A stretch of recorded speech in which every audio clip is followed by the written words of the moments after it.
Bismillahirrahmanirrahim. Assalamualaikum warahmatullahi wabarakatuh. Waalaikumsalam. Waalaikumsalam warahmatullahi wabarakatuh. Alhamdulillahilladzi arsala rasulahu bil huda wa dinil haq liyudhhirahu 'ala dini kulli wa kafa billahi shahida.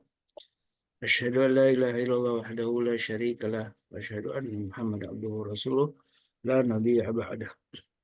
Allahumma salli wa sallim wa karim wa barik ala nabiyyina wa syafi'ina wa maulana Muhammad wa ala alihi wa sahbihi wa man ittaba'ahum bi ihsanin ila yaumiddin, amma ba'du. Sahabatku jamaah Majelis Keluarga Indonesia yang dirahmati Allah, alhamdulillah wa syukurillah, di pagi ini, di pagi yang insya Allah penuh dengan keberkahan Allah Subhanahu wa taala, kita masih diberi kesempatan oleh Allah Subhanahu wa taala untuk berjumpa dalam sebuah majelis ilmu yang tentunya disinilah ada rahmat Allah, dan disinilah ada para malaikat yang insya Allah akan mengaminkan doa-doa kita. Dan salawat dan salam tentu senantiasa kita curahkan kepada baginda Nabi kita alaihissalatu wassalam, keluarganya, para sahabat dan juga mudah-mudahan kita umat Nabi Sallallahu Alaihi Wasallam yang selalu dirindukannya, kemudian juga kita mudah-mudahan akan mendapatkan syafaat dari beliau, syafaat yang paling agung tentu ketika kita bisa masuk surga tanpa hisab. Dan ini sebuah kenikmatan yang sungguh diharapkan oleh orang-orang beriman. Sahabatku yang dimuliakan Allah, di pagi ini sebagaimana biasa, alhamdulillah wa syukurillah, kita masih dipertemukan oleh Allah dengan guru kita Ustaz Dodi Al-Jambari dalam sebuah kajian Asmaul Husna, dan sudah banyak serial kita bahas tentang Asmaul Husna, yang insya Allah di pagi ini kita masih melanjutkan sebuah tema tentang Al-Mujib, sebuah tema yang berharap dengan memahami tema ini kita makin yakin dengan sebuah pengabulan Allah Subhanahu wa taala terhadap doa-doa kita. Dan salah satu wasilah atau amal soleh yang juga akan mempercepat pengabulan doa adalah sedekah, sebagaimana banyak disebutkan oleh Nabi kita Rasulullah SAW. Sedekah menjadi tidak hanya sebagai kifarat dari dosa-dosa kita, juga sedekah bisa menjadi sarana wasilah kebaikan untuk semua doa-doa kita, pengabulan dari doa-doa kita. Karena itulah semakin jamaah yang dilakukan Allah, mari kita dawamkan untuk bersedekah di pagi hari, karena walaupun kecil, kata Nabi kita SAW, itu termasuk daripada ahabul amal ilallah, amal yang paling dicintai oleh Allah Subhanahu wa taala.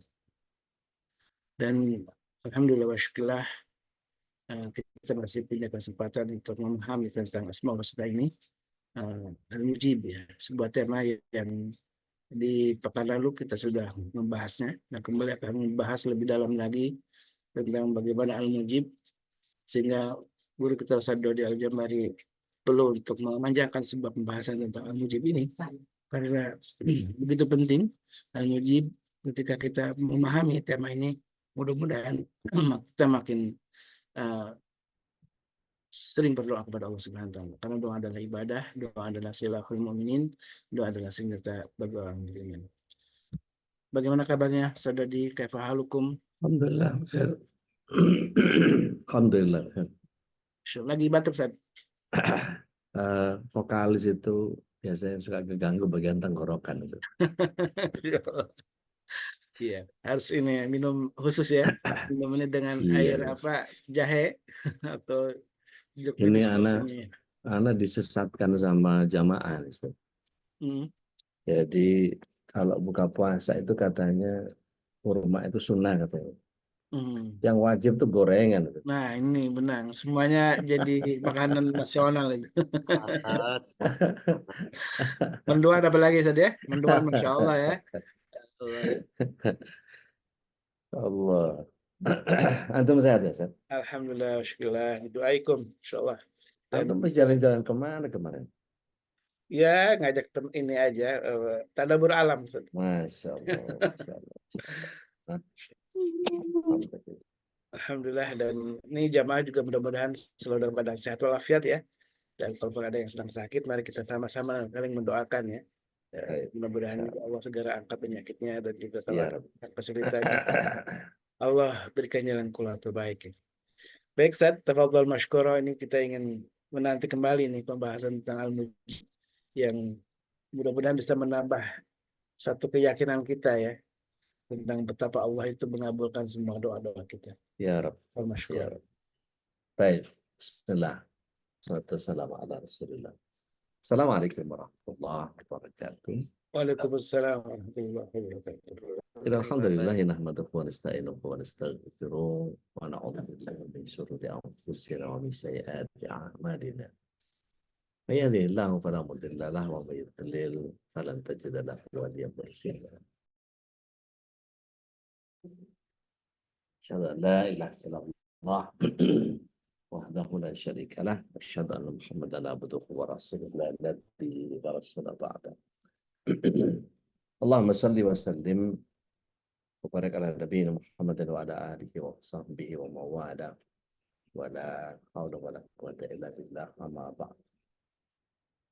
Saudaraku seiman seakidah, Bapak Ibu, sahabat MKI dimanapun berada, salam penghuni surga semuanya. Kebersyukuran adalah sebuah keniscayaan. Dan salam serta salam semoga senantiasa tercurah ke hadirat Rasulullah SAW, berikut para keluarga, sahabat dan para pecinta risalah dan syariat beliau hingga akhir zaman. Mudah-mudahan kita yang hadir pada kesempatan pagi hari ini bisa menjadi bagian dari golongan orang-orang yang mendapatkan syafaat beliau kelak di akhirat. Amin. Kita masih lanjutkan bahasan Al-Mujib kita, dan pagi ini kita akan membahas satu mutiara kisah dalam kitab Al-Hilyatul Auliya. Ini karya ulama besar Abu Nu'aim Al-Asbahani. Jadi sebuah kisah dari Sa'am bin Munjab. Dia menyatakan bahwa dalam peperangan di wilayah Dharain, ada nama sebuah tempat di sekitar Bahrain, Al-A'la bin Hadrami itu hadir bersama kami. Pada waktu itu Al-A'la memanjatkan 3 macam doa. Ketiga doa ini dikabulkan Allah Taala. Kemudian kami berjalan bersama sehingga tiba di satu tempat, kami mencari air untuk berwudu, kami tidak mendapatkan air. Lalu Al-Ala bin Al-Hadrami ini berdiri untuk mengerjakan sholat 2 rakaat, kemudian berdoa, ya Allah yang maha mengetahui dan maha bijaksana, wahai yang maha tinggi lagi maha agung, sungguh kami adalah hamba-Mu yang sedang dalam perjalanan untuk memerangi musuh-Mu. Turunkan hujan kepada kami agar kami dapat minum, juga berwudu dari hadas. Jika kami telah meninggalkan tempat itu, janganlah ada seorang pun yang Kau beri jatah dari air hujan itu. Belum jauh jarak perjalanan yang ditempuh, tiba di sebuah sungai yang deras yang airnya berasal dari air hujan. Dia berkata, kita berhenti di situ, di sungai itu untuk minum. Aku mengisi bejanaku lalu sengaja meninggalkan tempat itu.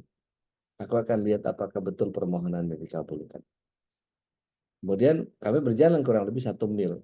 Aku berkata kepada teman-temanku, aku lupa bejanaku tidak terbawa. Padahal sengaja dia. Aku kembali lagi ke tempat itu dan aku mendapati seolah-olah sekitar tempat itu tidak pernah turun hujan. Selanjutnya aku ambil bejanaku dan aku bawa serta. Sehingga tidak ada air sama sekali. Bisa begitu ya. Kemudian setelah kami sampai di Dharain, kami mendapati di hadapan kami terbentang sungai yang menghalangi antara kami dan pasukan musuh. Ketika itu, Al-Ala memanjatkan doa lagi. Wahai Allah, Zat yang maha mengetahui, yang maha lembut, yang maha tinggi, yang maha agung. Sungguh kami adalah hamba-Mu, kami dalam perjalanan memerangi musuh-Mu. Bukalah jalan untuk kami menuju musuh-Mu. Dan tidak terduga, kami dapat melewati sungai tersebut, bahkan kuda-kuda kami satu pun tidak basah terkena air. Sehingga kami dapat berhadapan dan menyerang musuh. Setelah kami kembali dari peperangan, Al-Ala mengeluh sakit perut yang menyebabkan beliau meninggal dunia. Pada waktu itu, kami tidak mendapati air untuk memandikan jenazahnya. Kemudian kami kafani dengan baju yang dia kenakan, lalu kami kuburkan. Tidak berapa lama dari perjalanan kami mendapati mata air. Kemudian kami saling berkata, mari kita balik ke tempat itu untuk mengeluarkan jenazah Al-Ala dan memandikannya. Kami semua kembali dan menyusuri tempat dia dimakamkan. Ternyata kami tidak mampu menemukan makamnya.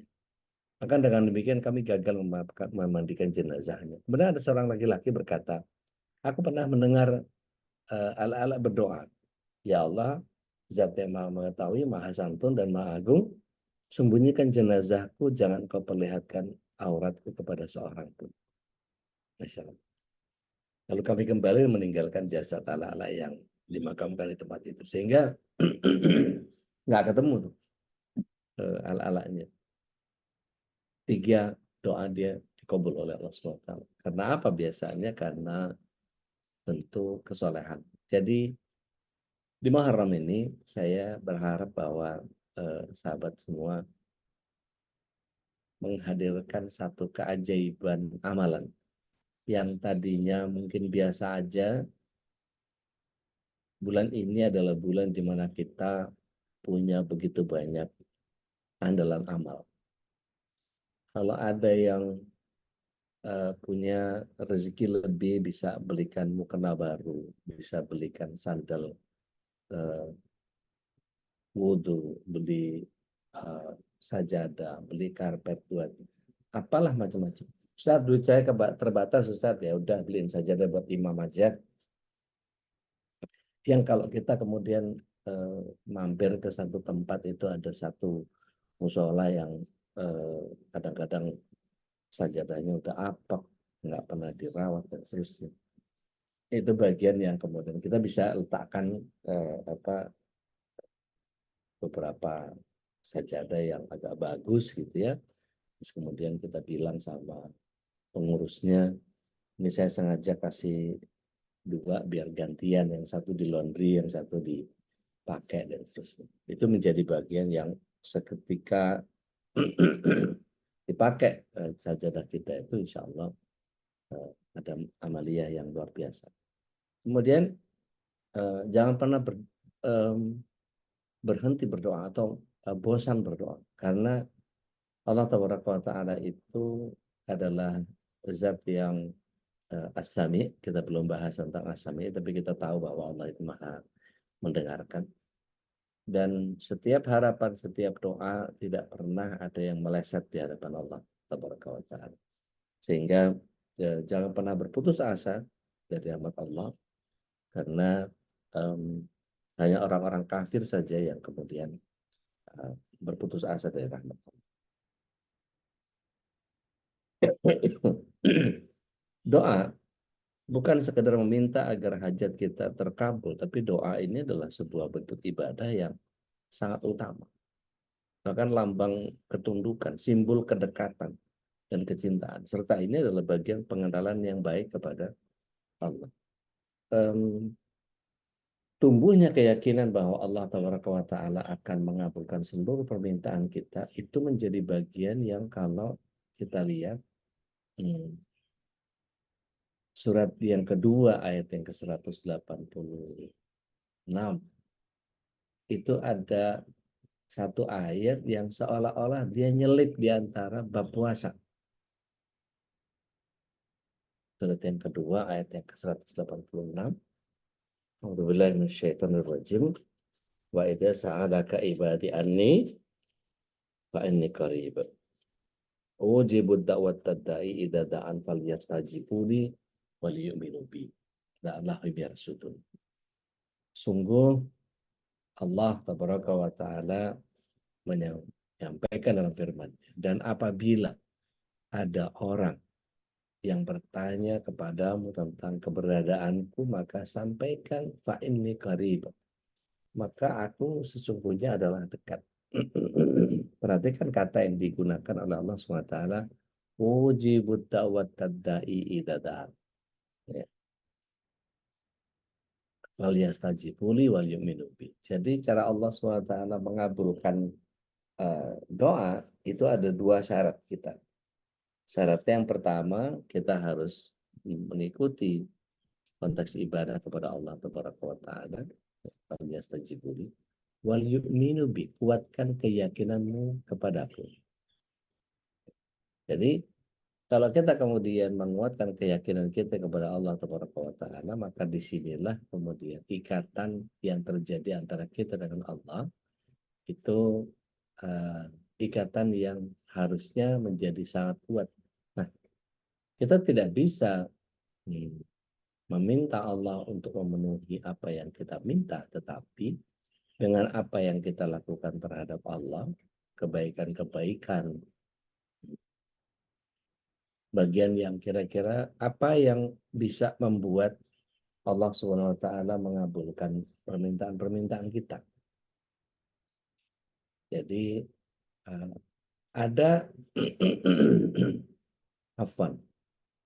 ada orang yang ketika beranggapan bahwa Allah itu tidak memasukkan kita ke dalam surga dengan ibadah kita, gitu ya. Itu penjelasannya sudah sangat banyak. Tapi Allah SWT masukkan kita dengan rahmatnya.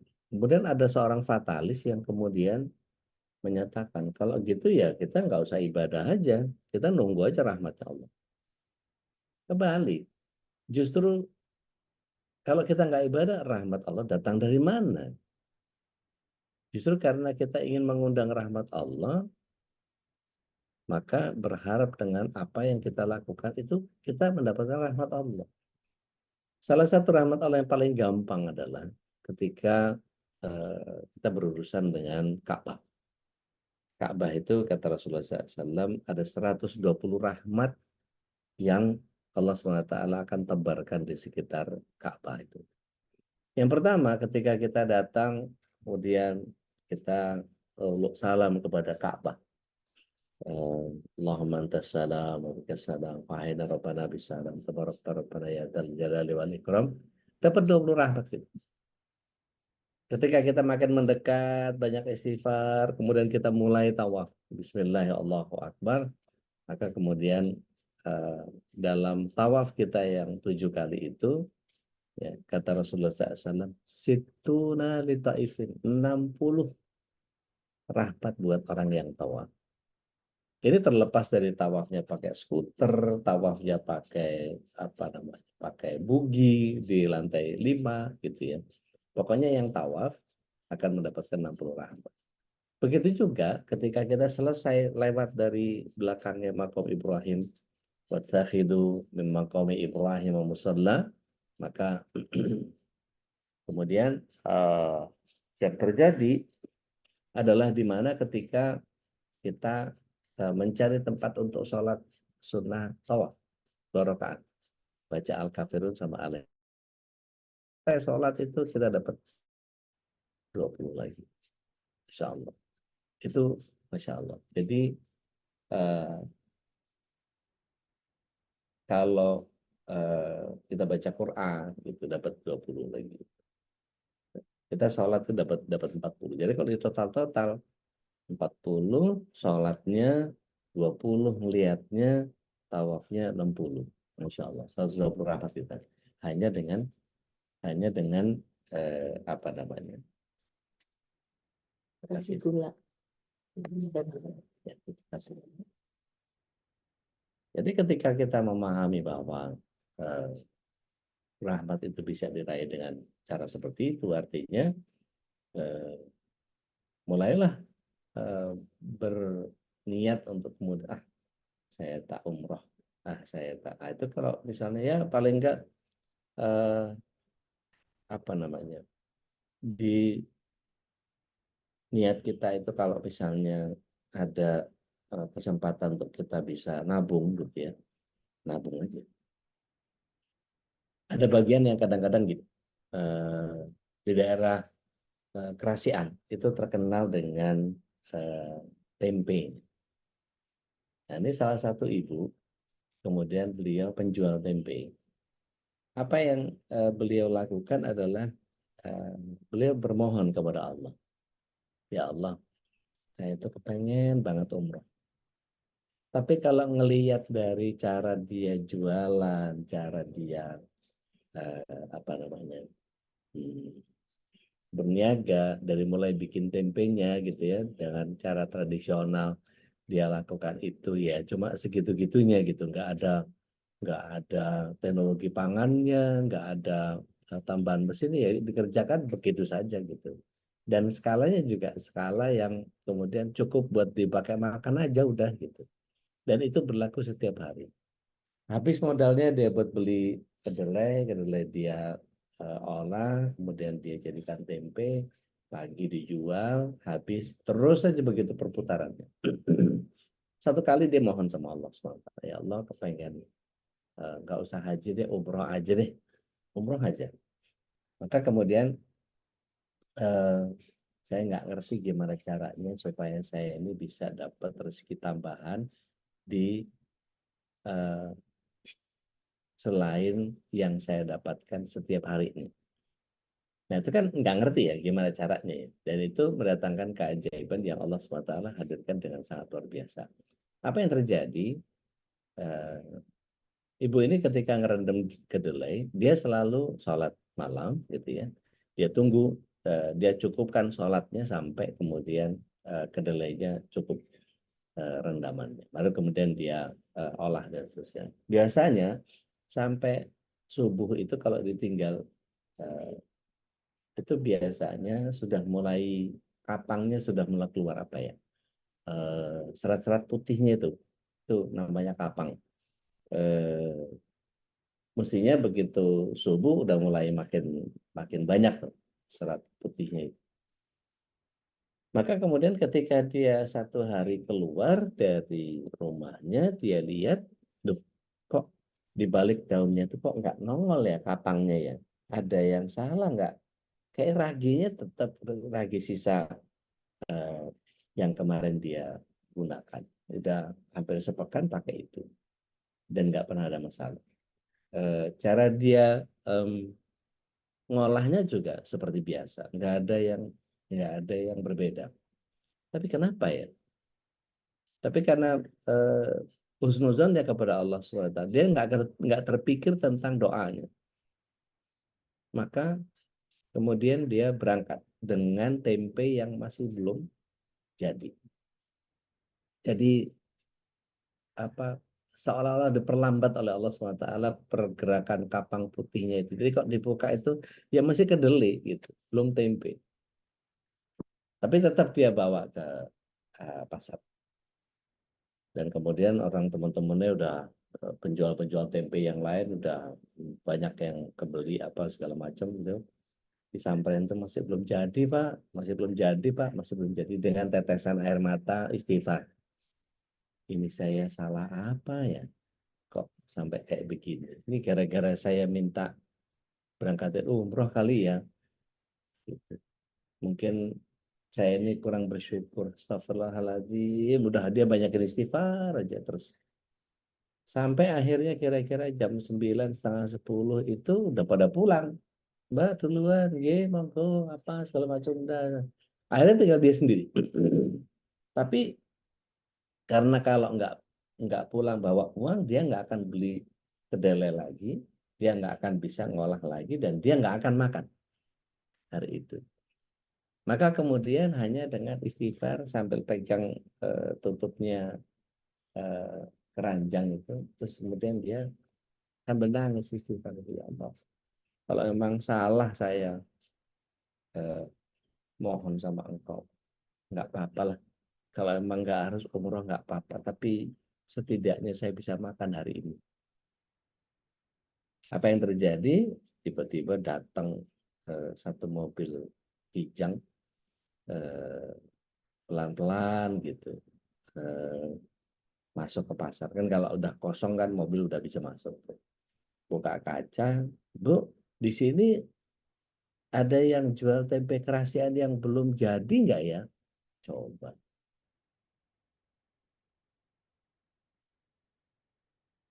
Sambil nangis ibu itu bilang, ini Pak, ini belum jadi. Oh, Masya Allah, Alhamdulillah. Saya mau bawa buat anak saya, Bu. Itu ada berapa? Ya ini masih belum jadi semua ini. Alhamdulillah, ini kalau sampai Jakarta, insya Allah udah jadi. kalau yang masih belum jadi sekarang sampai di sana. Karena kelembapan di pesawat kan mencukupi. Gitu. Maka, Bu, saya beli sama keranjangnya sekalian ya. Dikasih lebih sama si Nobel. Dikasih, kalau nggak salah sekitar hampir 800 ribuan. Gitu. Nangis, kejer. Dan lama untuk dia pulang. Ternyata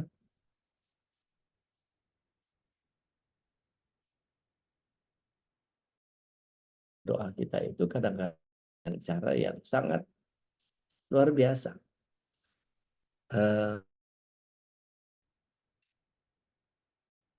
Ini adik-adik binaan saya di YPMS ini.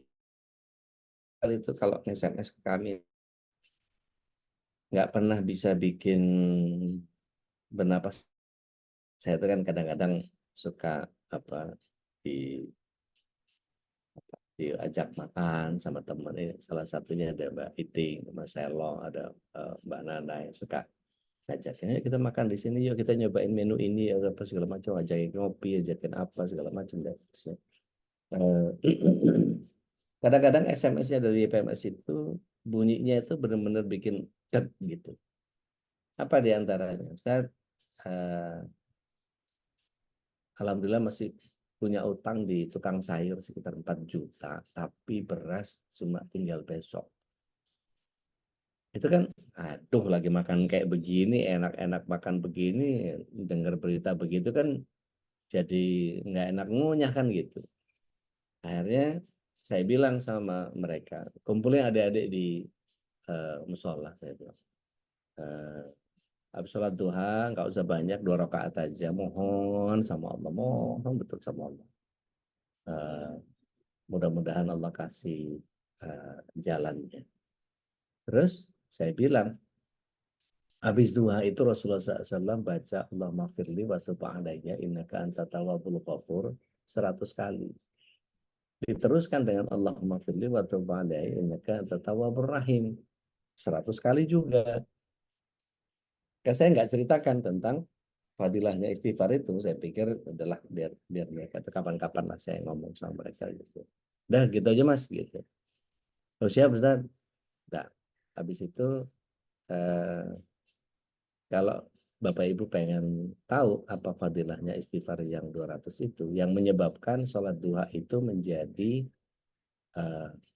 diimajinasikan atau distigmakan sebagai sholat pengundang rezeki. Gitu ya. Lihat surat 71 ayat 10 sampai 12.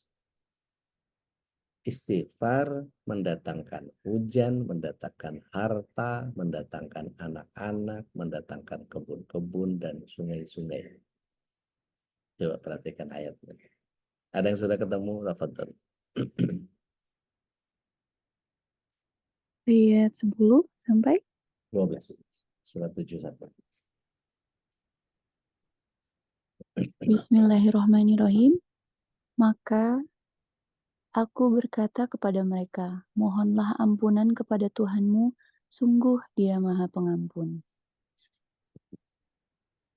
Terusin sampai 12 itu. Ya. Niscaya Dia akan menurunkan hujan yang lebat dari langit kepadamu, dan Dia memperbanyak harta dan anak-anakmu, dan mengadakan kebun-kebun untukmu, dan mengadakan sungai-sungai untukmu. Mengapa kamu tidak takut akan kebesaran Allah? Jadi bagian itu, syukran jazakallahu barakallahu. Bagian itu membuat kita menjadi memahami betapa istighfarlah yang kemudian akan mendatangkan rezeki. Jadi bukan sholat duhanya. Izin menghangatkan tenggorokan sebentar. Bismillah.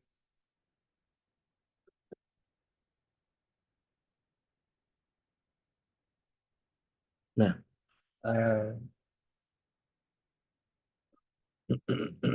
ketika kita memahami bahwa zikir istighfar itu yang kemudian mendatangkan rezeki, apa yang terjadi?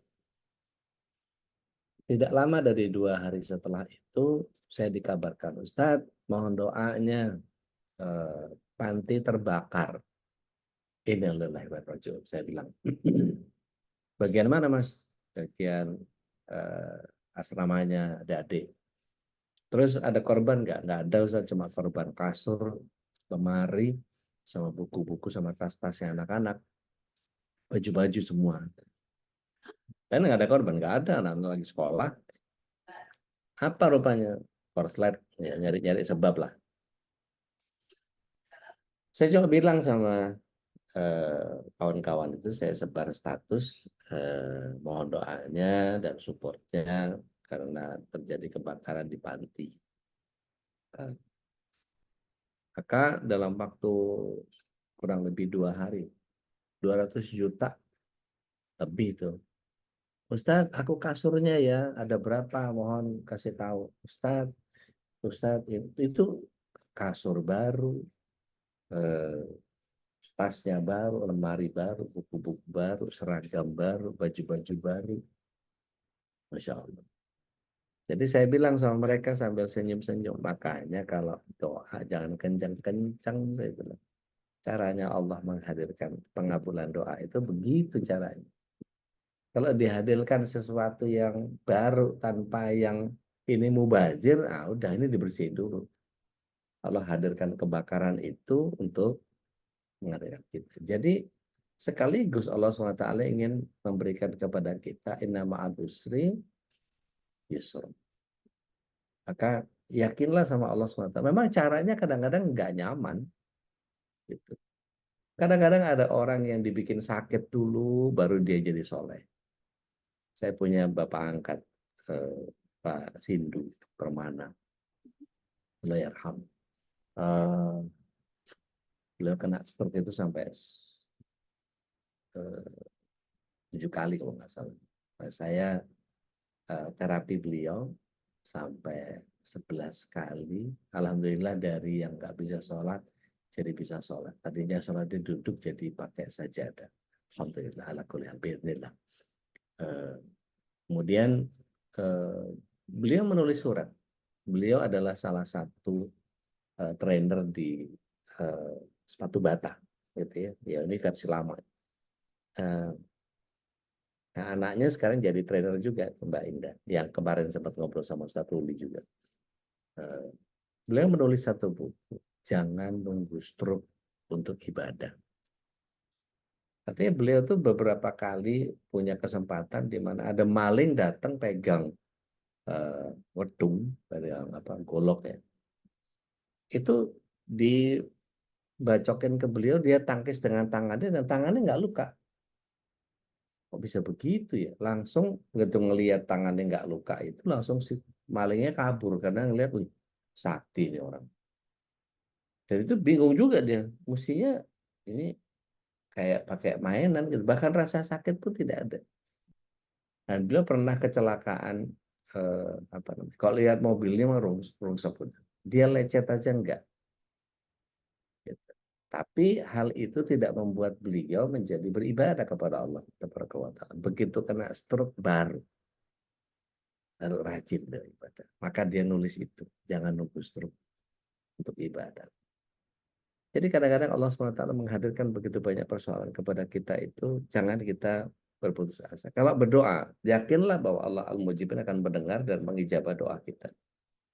Ulangi lagi, ulangi lagi, ulangi lagi, ulangi lagi, ulangi lagi, ulangi lagi. Jadi kalau saya melihat bagaimana Rasulullah SAW mengajarkan antara 70 sampai 100 zikirnya itu menyebabkan kita nggak tahu di nomor berapa, di ulangan yang keberapa doa kita akan diijabah sama Allah SWT. Di istighfar yang ke-83 kali, yang ke-64, yang keberapa nggak tahu.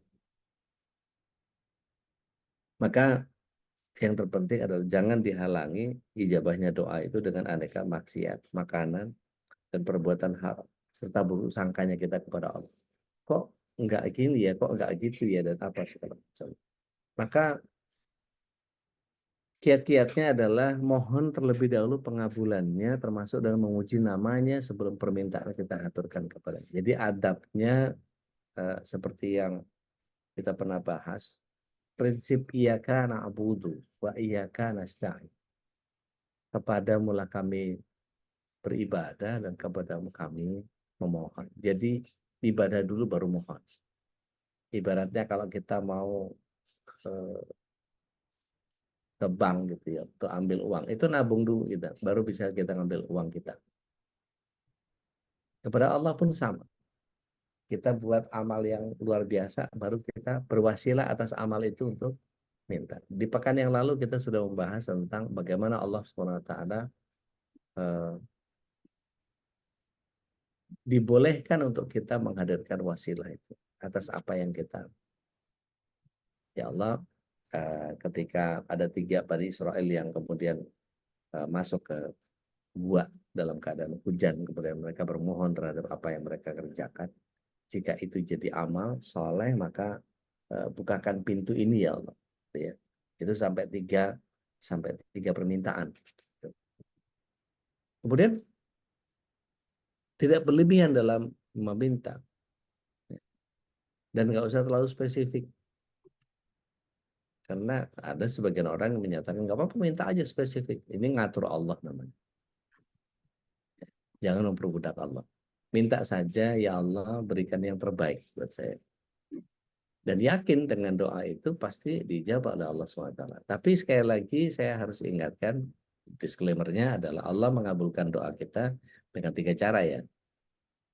Dihadirkan segera, yang kata Umar bin Khattab radhiyallahu anhu, jangan terburu-buru bahagia ketika Allah SWT segera kabulkan doa kita. Karena sangat boleh jadi itu istidraj. Kemudian yang kedua, Allah SWT kadang-kadang mengganti doa. Atau menunda sampai waktunya tepat. Lalu menindaklanjuti doa dengan ikhtiar yang optimal. Artinya doa itu 2. Ada ikhtiar langit, ada ikhtiar bumi. Jadi kalau kita sudah menghadirkan ikhtiar buminya, sudah melantunkan, menancapkan panah-panah langit kita kepada Allah SWT, udah tunggu saja bagaimana doa dan takdir bertarung di langit. Nah kemudian Allah tidak akan mengubah nasib seseorang atau satu kaum kecuali mereka mengusahakan terjadinya perubahan tersebut. Jadi pengabulan doa ini ada bagian lantaran yang harus juga kita kerjakan. Gitu.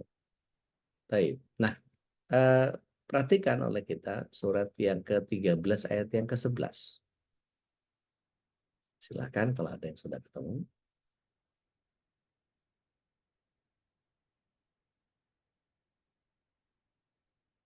Di bagian frase yang ketiga, itu Allah SWT menghadirkan bagian yang sangat luar biasa. Yaitu apa?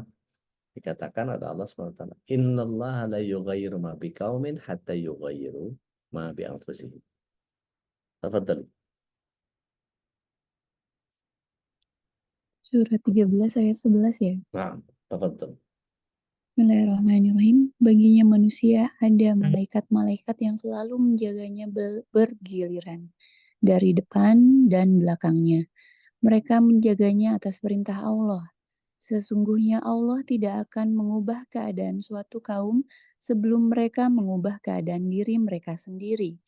Dan apabila Allah menghendaki keburukan terhadap suatu kaum, maka tak ada yang dapat menolaknya dan tidak ada pelindung bagi mereka selain Dia. Jadi bagaimana Allah akan membantu kita? Bagaimana Allah akan mengabulkan doa-doa kita kalau kita tidak pernah bantu orang, kalau kita nggak pernah mengabulkan permintaan orang? Gimana menolong dan mempermudah urusan orang lain itu bagian yang kemudian jadi ikhtiar bumi kita. Di hadis Muslim, kita udah pernah bahas, Rasulullah SAW menyatakan bahwa tatkala seseorang membantu meringankan urusan orang Muslim, maka Allah tidak hanya memudahkan urusan dunianya saja, tapi sampai akhirat. Termasuk di dalamnya menjawab dan mengabulkan permohonan orang lain terhadap kita. Selama pengabulan itu baik, maka tidak akan mendatangkan mudarat. Mengusahakan hadirnya sikap dermawan dalam diri sehingga tidaklah seorang fakir meminta kecuali kita bisa memberi. Ini di aplikasi thread-nya IG itu ada seorang penjual, saya lupa dagangannya apa ya waktu itu, oh es teh atau apa gitu, saya lupa. Pokoknya gitu. Eh, Tiba-tiba dia ditipu, ya tiba-tiba dia ditipu. Saya ditipu sama pelanggan. Dia katanya anak dan istrinya sering langganan di dia. Eh, Dia pesan 10, ya, pesan 10 itu dia bisa dapat sekitar sehari itu untungnya cuma 50.000. Jadi mepet banget lah. Ditipu terus kemudian si emasnya itu nggak balik lagi gitu. Padahal dia bilang saya pinjam 20.000 dulu buat apa ngambil apa gitu dia alasan. Karena ngerasa udah kenal kayak apa segala macam, memang hatinya baik gitu ya udahlah dibantuin aja. Maka apa yang terjadi ketika itu dia ngadu begitu sama eh, kawan-kawan di thread, yang terjadi adalah Mbak mohon rekening dong, kami mau apa minta tolong bikinin 50 buat ke masjid yang terdekat. Ini buat hari Jumat ya. Itu banyak transferan yang kemudian yang isinya thread di bawahnya adalah bagian di mana dia ini lagi bikin sekian buat permintaannya dari kawan-kawan di thread. Ini masih apa sih? Jadi keberlimpahan.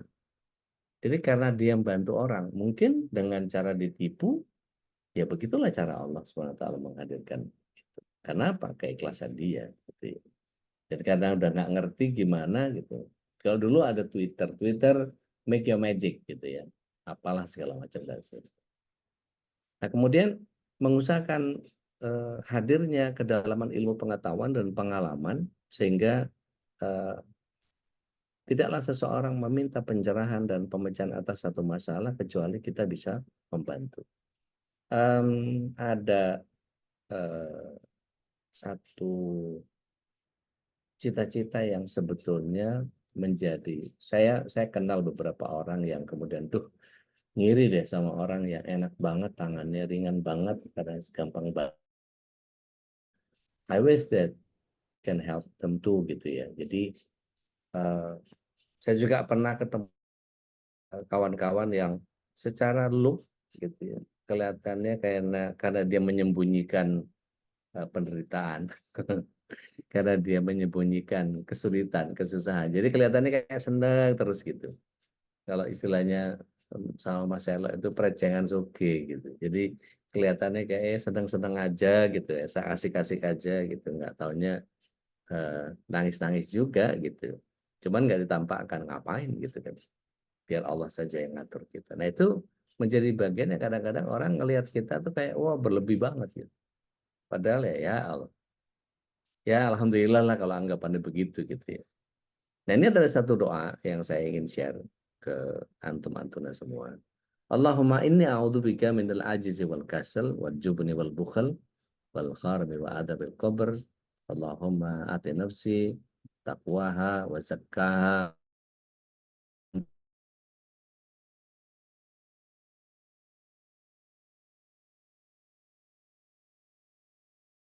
ilmi la yanfa wa min qalbi la yahsha wa min nafsil la yashba wa min da'watil la yustajabulah. Jadi wahai Allah, aku berlindung kepadamu dari kelemahan, dari kemalasan, dari ketakutan, dari kekikiran, dari berikanlah ketakutan diriku, sucikanlah diriku, engkaulah sebaik-baik zat yang menyucikan diriku, engkau yang menolong dan menguasai diriku. Ya Allah, aku berlindung kepadamu dari ilmu yang tidak berguna, hati yang tidak khusyuk, diri yang tidak pernah puas, dan doa yang tidak terkabul. Hadis riwayat Muslim. Dan kita mesti paham, Bapak Ibu yang dirahmati Allah SWT, bahwa doa adalah bukti bahwa insya Allah Uni Diana, kita tidak pernah apa namanya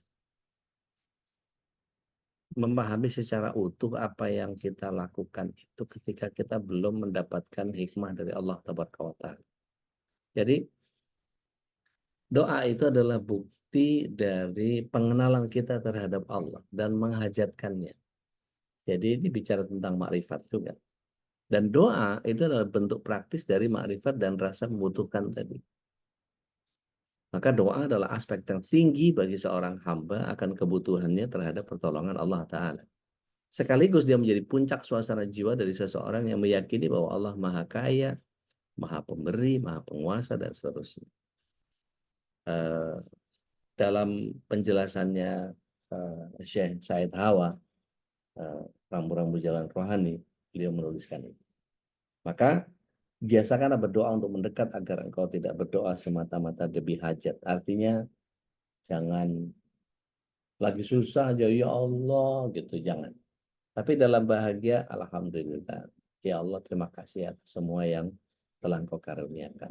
Ada tambahan adab begini. Ini mungkin bahasannya jadi ke besok ya, tapi ini sambungan dari mana ketika kita mendatangkan lantaran-lantaran atau asbab-asbab yang kemudian membuat Allah SWT menjadi rahmah kepada kita. Apa itu? Sampaikan kepada anak-anak kita, terima kasih ya, kamu sudah mau belajar dengan rajin. Terima kasih ya kepada pasangan. Terima kasih kamu sudah ngurus saya hari ini. Terima kasih. Pokoknya hadirkan satu kebanggaan dan kebahagiaan karena Allah SWT sudah berikan itu lewat mereka. Maka merekalah orang-orang yang kemudian menjadi bagian yang setiap kita adalah teruslah berterima kasih atas persahabatan, terima kasih atas traktiran, berterima kasih atas hadiah dan seterusnya. Itu bagian yang kemudian menjadi hal yang kadang-kadang kita apa namanya? Kalau sama orang yang gemar memberi hadiah itu kita bingung, aduh aku nggak bisa balesnya karena nggak punya materi yang sama gitu, atau rasanya dia udah berkecukupan deh.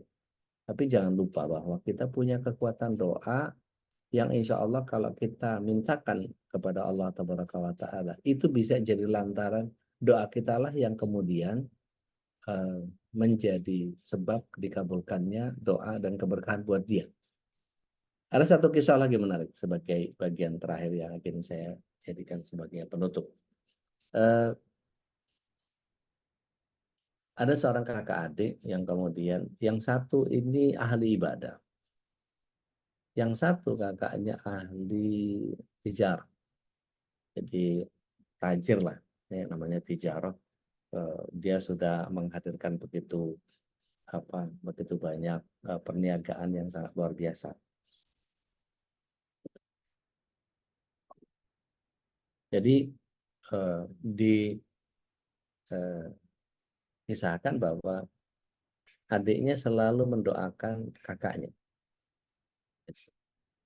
Sampai akhirnya kakaknya ini merasa, "Dek, kamu tuh jangan akhirat aja terus, dunia dipikirin juga." Maka bapaknya juga nimpalin, ya yang imbang hidup itu, jangan cuma akhirat aja. Sampai akhirnya kemudian adiknya menjadi kaya raya, kakaknya tetap menjadi orang yang biasa saja. Ya, sederhana, hidup miskin lah begitu, zuhud. Sampai akhirnya ketika wafat,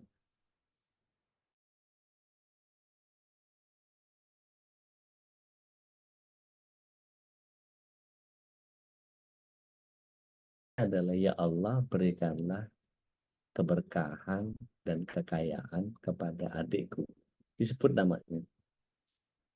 Jadi rupanya kekayaan adiknya ini datang dari doa kakaknya. Dan itu menjadi bagian yang adiknya jadi terhenyak dengan itu. Oh, rupanya dia bisa begitu karena doa kakaknya gitu. Jadi jangan pernah kita kemudian kebingungan dengan aduh si ini nih, si A, si B, si C baik banget sama saya nggak bisa balas apa-apa. Udah doakan saja. Insya Allah. Itu bagian yang kemudian kita bisa memohon kepada Allah. Allah lebih keren memberikan hadiah kepada mereka ketimbang kita. Karena kalau dari sisi materi mungkin kita enggak punya apa-apa, tapi dari kekuatan hati dan doa mungkin sangat boleh jadi doa kita lebih kabul dari dia. gitu. Nah, kita nggak tahu gitu. Jadi ya kita husnuzon aja. Jadi biasakan berdoa untuk mendekat kepada Allah supaya tidak hanya berdoa demi hajat. Dan doa hakikatnya adalah sapaan kita kepada Allah Azza wa Jalla. Alangkah tidak bersyukurnya kalau kemudian kita hanya berdoa ketika susah dan butuh pertolongan saja. Dalam syarah kitab Al-Hikam disampaikan seperti itu. Wallahu a'lam. Saya kembalikan lagi ke Ustaz Khalis. Fayatafadhal masykur ya Ustaz. Masya Allah, tabarakallah.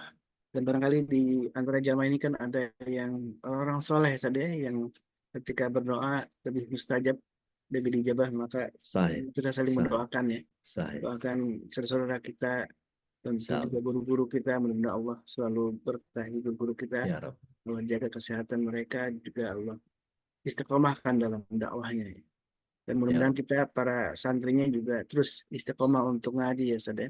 Karena ini Ya. sebuah kenikmatan yang paling penting dalam kehidupan, bukan hanya tadi materi ya tentu penting, tapi keberkahan harta, kemudian keberkahan ilmu juga menjadi sebuah yang sangat penting. Baik jamaah, masih ada waktu, dan Sadori sampai jam berapa Ustaz? Masih Tafadhal. ujian pagi ini? Hari Rabu aman. Alhamdulillah. Bunda Nadia silakan. Bismillahirrahmanirrahim. Assalamualaikum warahmatullahi wabarakatuh. Waalaikumsalam warahmatullahi wabarakatuh. Udah, Ya. bagaimana kita tahu bahwa setiap doa yang yang kita panjatkan itu dikabul oleh Allah, terus cepet banget, dan kita tahu itu istidraj atau bukan. Dan bagaimana cara menghadapi orang-orang yang suka nyinyir, misalnya kalau kita lagi dikasih kesenangan, padahal kita nggak ngomong-ngomong gitu, terus wah itu istidraj nih gitu, terus disindirin terus orang-orang deket gitu. Terima kasih udah. Assalamualaikum. Baik. Waalaikumsalam warahmatullahi wabarakatuh. Bismillahirrahmanirrahim. Jadi bagaimana ciri bahwa doa yang dikabulkan itu jadi istidraj? Kita jadi makin jauh kepada Allah. Jadi makin nggak mau sholat, makin ngurangin jatah baca Qur'annya, jadi males. Jadi pokoknya menjauh dari Allah. Jadi seolah-olah diulur dengan kemuliaan. Padahal itu kehinaan, istidraj itu. Jadi istidraj itu kalau menyederhanakan pemahaman itu, dia kemuliaan yang dihinakan atau dihinakan dengan kemuliaan. Contohnya apa? Saudara-saudara kita yang orang-orang kafir itu, mereka tidak ibadah, tapi hartanya, oh Masya Allah. Kekayaan hartanya luar biasa. Naudzubillah min dzalik gitu. Luar biasa. Tapi lihat, surat 15 ayat 2 ayat 3. Tepat tadi. Ada yang ketemu surat 15 ayat 2, 3, dan 4. Iya. 2, 3, dan 4 ya. Bismillahirrahmanirrahim. Orang kafir itu kadang-kadang nanti di akhirat menginginkannya. Sekiranya mereka dahulu di dunia menjadi orang muslim. Biarkanlah mereka di dunia ini makan dan bersenang-senang dan dilalaikan oleh angan-angan kosong mereka. Kelak mereka akan mengetahui akibat perbuatannya. Dan kami tidak membinasakan suatu negeri, melainkan sudah ada ketentuan yang ditetapkan baginya. Itu jelas kan? Gitu. Bagian yang kemudian mereka begitu sama Allah SWT. Dan makin menjauhkan dia dari, dan mereka menyesal itu nantinya gitu. Nah, ada juga orang itu bisa berupa digelontor sama kekayaan oleh Allah SWT. Tapi yang dia inginkan, bahkan di kalangan para ustadz banyak. Mudah-mudahan kita di MK ini Allah jauhkan dari tipuan dunia yang melenakan. Jadi apa istilahnya? Ustadz pasang tarif ya. Saya pernah ditanya sama jamaah, Ustadz, kalau undang Ustadz itu berapa? Apanya yang berapa? Bingung saya, apanya yang berapa? Ya saya sendiri paling sama supir paling bawa istri sama anak kalau pas lagi ngepas ada acara yang lain gitu. Bingungan dia. Ini gimana sih nanyain sama Ustaz? Ininya Ustaz, mukafaahnya Ustaz. Oh, saya bilang kalau memang Allah anggap saya pantas untuk Allah aja yang ngatur. Sampai ada satu panitia pengajian yang kemudian nanya, saya mesti ngubungin siapa ya untuk urusan sama Ustaz? Saya bilang, maksudnya mengenai apanya nih? Soal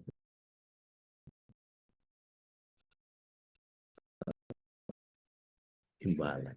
Mana boleh kita memperjualbelikan ayat dengan harga yang murah gitu. Artinya nggak ada yang bisa dibandingkan antara surga yang akan kita dapatkan dengan harta mau berapa ratus juta, mau berapa M, nggak ada. Terus saya bilang, Ustaz punya manajer nggak? Saya ketawa. Mau saya kasih kontak ke manajer saya bilang. Boleh Ustaz, boleh Ustaz. Catat aja.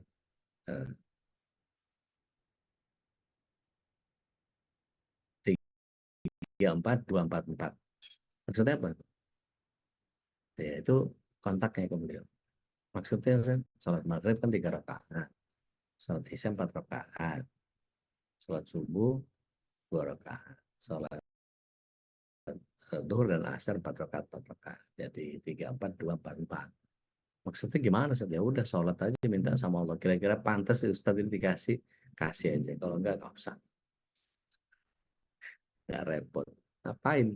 Gitu. Nah itu bagian yang istidraj yang kemudian kita Alhamdulillah nggak kepengen dapat itu. Jadi kalau misalnya ada sesuatu yang disegerakan sama Allah dan membuat kita menjadi makin taat, nah itu bukan istidraj. Tapi kalau menjauhkan kita dari Allah, nah itulah istidraj yang sebenarnya. Wallahu a'lam.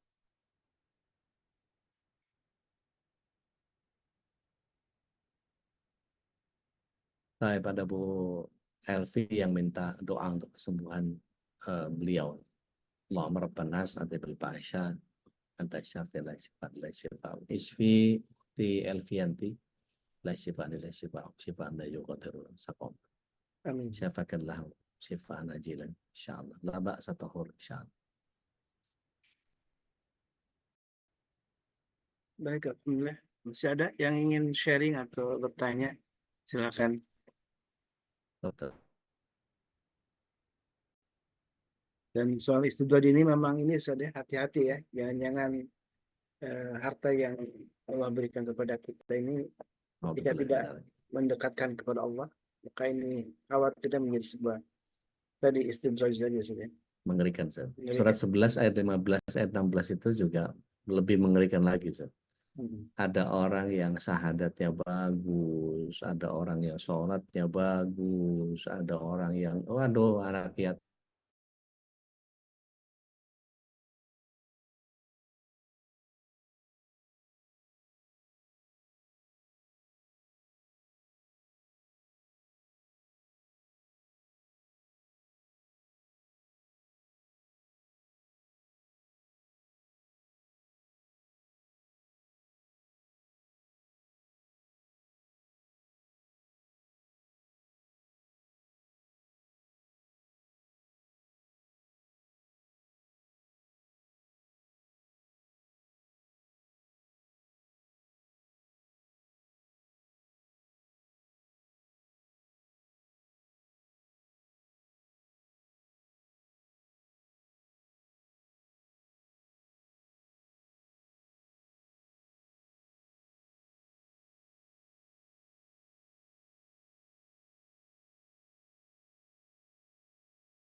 Takwa itu bukan kembang tahu yang dipotong-potong dikasih jahe panas sama gula merah, bukan ya. Takwa itu benar-benar bagaimana kita melibatkan Allah Tabaraka wa Ta'ala dalam konteks ya, yang sebenarnya. Gitu.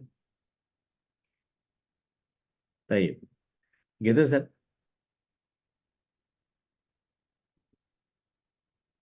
Baik, alhamdulillah, masyaallah. Mudah-mudahan ini menjadi sebuah pengingat bagi kita semua ya. Bagaimana kita selalu yakin dengan bahwa Allah itu mengijabah semua doa-doa kita, dan bagaimana kita mensikapi tentang doa ini. Dan saya teringat dengan perkataan Umar bin Khattab, Ustaz. Jadi tentang bagaimana yang aku khawatirkan bukan Allah mengabulkan doa kita, justru Ya. ketika aku sudah berhenti untuk berdoa gitu. Iya. Justru itu yang menjadi motivasi bagi Umar bin Khattab radhiyallahu anhu untuk terus berdoa ya. Dan beliau tidak peduli apakah Allah kabulkan atau tidak, karena doa itu pun adalah bagian dari ibadah gitu ya. Baik, jazakallahu khairan Ustaz. Ahsanal jazaa. Barakallah. Mudah-mudahan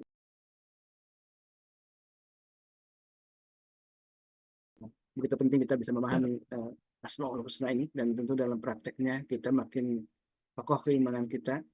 Ya. Dan tema tentang Al-Mujib tentu kita makin terus berdoa, karena berdoalah sebanyak mungkin itu ya. Berdoalah sebanyak mungkin karena doa adalah bagian dari ibadah. Dan kalau para sahabat meminta sama Allah untuk urusan dapur ya, kekurangan garam, apalagi hal yang sangat penting dalam kehidupan kita ya, tentang keluarga kita, anak-anak kita gitu ya, karir kita, dan tentu banyak hal yang harus kita minta kepada Allah, karena siapa lagi yang bisa kita minta kecuali Allah Subhanahu wa Ta'ala. Baik, jamaah bukan Allah, tentu jadi pengen dipimpin doa nih Ustaz, sebagai penutup mungkin bisa memimpin doa dan kita bisa aminkan, mudah-mudahan Allah kabulkan semua hajat kita. Baik, bismillah. Wassalatu wassalamu ala Rasulillah. Allahumma fil jami'il muslimin wal muslimat. Amin. Wal mu'minin wal mu'minat al ahya'i minhum wal amwat innaka ala kulli syai'in qadir. Rabbana dzalamna anfusana wa illam taghfir lana wa tarhamna lanakunanna minal khasirin. Rabbana wa la tahmil 'alaina isran kama hamaltahu 'alal ladzina min qablina. Rabbana wa la tuhammilna ma la taqata lana bihi wa'fu 'anna waghfir lana warhamna anta maulana fansurna 'alal qaumil kafirin. Fansurna 'alal qaumil musyrikin, fansurna 'alal qaumil zalimin, fansurna 'alal qaumil munafikin. Rabbana la tuzigh qulubana ba'da idh hadaytana wa hab lana min ladunka rahmah innaka antal wahhab. Rabbana hab lana min azwajina wa dhurriyyatina qurrata a'yun waj'alna lil muttaqina imama. Rabbana ighfir lana dhunubana wa liwalidayna warhamhuma kama rabbawna shighara. Allahumma a'izzal Islam wal muslimin. Allahumma ansurna ikhwanina muslimin wal mujahidin fi Filistin, في رافع في غزة وفي كل مكان يا رب العالمين. اللهم إني أعوذ بك من العجز والكسل والجبن والبخل والحرم وعذاب القبر. اللهم آت نفسي تقواها وزكاها وأنت خير من زكاها أنت وليها ومولاها. اللهم إني أعوذ بك من علم لا ينفع ومن قلب لا يخشع ومن نفس لا يشبع ومن دعوة لا يجزب لها. Rabbana atina fid dunya hasanah wa fil akhirati hasanah wa qina adzabannar. Subhana rabbika rabbil izzati amma yasifun wa salamun alal mursalin walhamdulillahi rabbil alamin. Syarril Fatihah. Bismillah.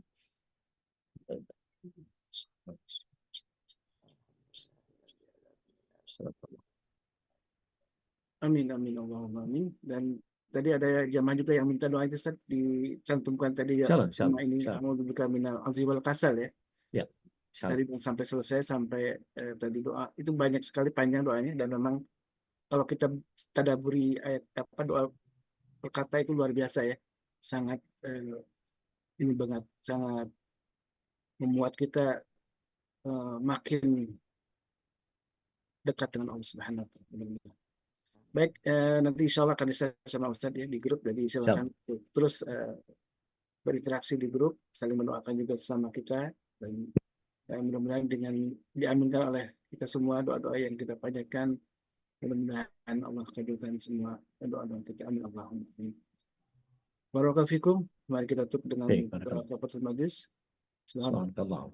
Asyhadu an la ilaha Asyhadu an la ilaha illallah. illa anta astaghfiruka wa atubu ilaik. Assalamualaikum Assalamualaikum warahmatullahi wabarakatuh. Waalaikumsalam warahmatullahi Waalaikumsalam warahmatullahi wabarakatuh. wabarakatuh. Wa kadzarik barakallahu.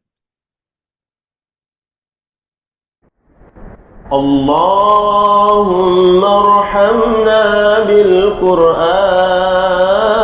بالقرآن واجعله لنا إماما ونورا وهدى ورحمة. اللهم ذكرنا منه ما نسينا وعلمنا منه ما جهلنا وارزقنا تلاوته آناء الليل وأطراف